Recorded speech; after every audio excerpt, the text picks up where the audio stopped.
Crazy Pug. This is how Pug paints Mulg. Here are all the paints that I used. Pause the video if you want to follow along. The entire model was primed using Vallejo Surface Primer Gray. The base coat was done using Vallejo's game color Hawk Turquoise. When using paints that weren't designed specifically for an airbrush or paints that have not been pre-thinned, you really need to thin down your paint to at least a 1:1 ratio with any paint thinner like water or airbrush thinner. An easy way to tell when you've over-thinned your paints is once you start spraying the paint, if the paint seems wet on the surface, you over-thin your paint. What I mean when I say wet, try thinking of taking your miniature and putting it under a faucet. You turn on the water and the water goes on the miniature. The action or how the water just seems to slide off, that is what I mean when I say wet. When you're base coating with an airbrush, sometimes the paint will not cover in one layer. Sometimes you have to come around and paint another layer, just like a brush. Don't fall into the trap of holding your airbrush in one position for a long time. That will only cause the paint to pool.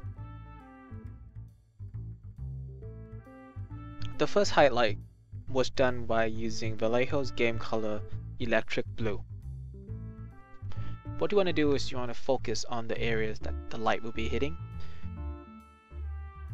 Like every other YouTube video, I'm just gonna say it. Imagine a light source above 45% up to you and use that as where your highlights go.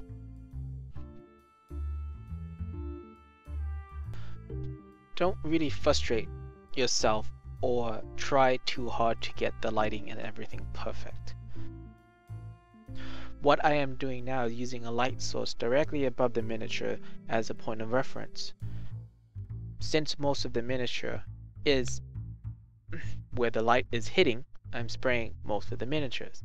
Technically your first base coat or the Hawk Turquoise will be only in the deepest recess and deepest shadows or directly under the miniatures. And even at that, there is also reflections from the ground you have to take into consideration, as well as any highlights you want to do to just make an area more interesting.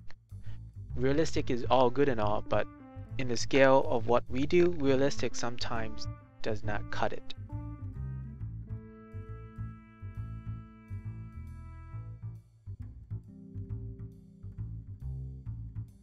The next highlight is Underbelly Blue from P3. For this layer, we'll be hitting around maybe 50 to 80% of all the electric blue is.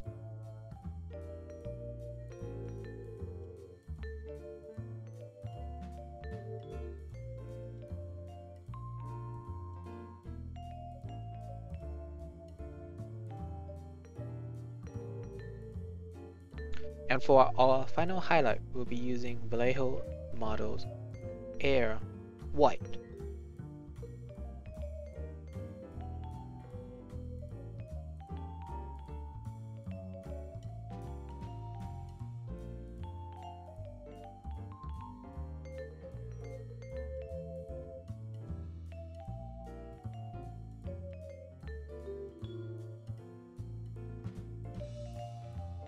Now what I'm doing now is protecting the skin by spraying a coat of matte varnish. You can really use any matte varnish that you want, but I use Liquitex.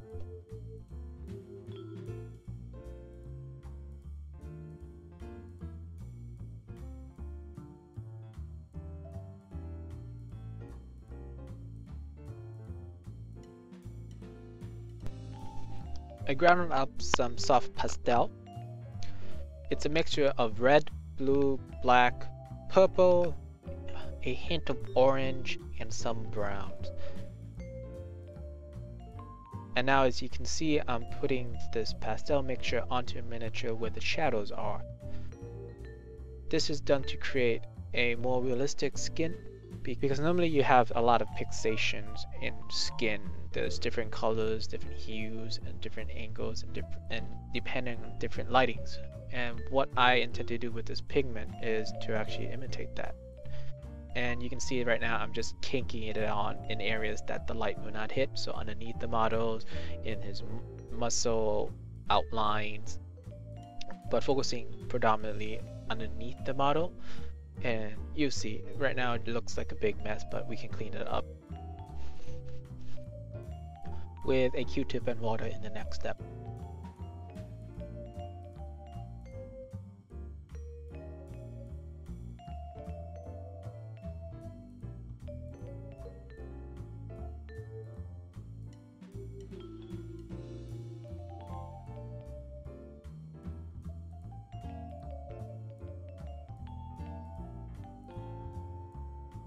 To clean off the pigment that we just put on, it's as simple as dab the Q-tips in water.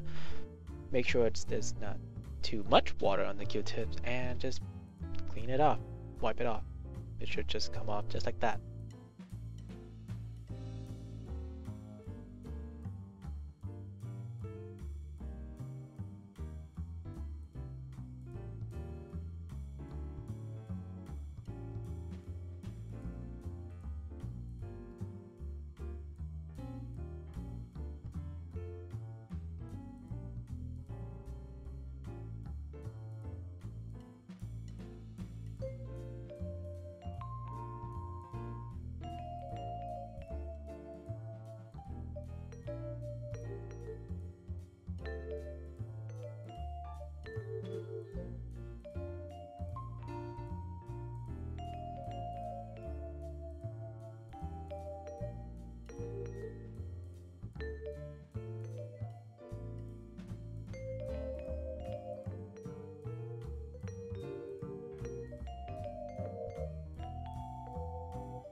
To seal in the pigment, we just give the model another coat of varnish, and boom, done.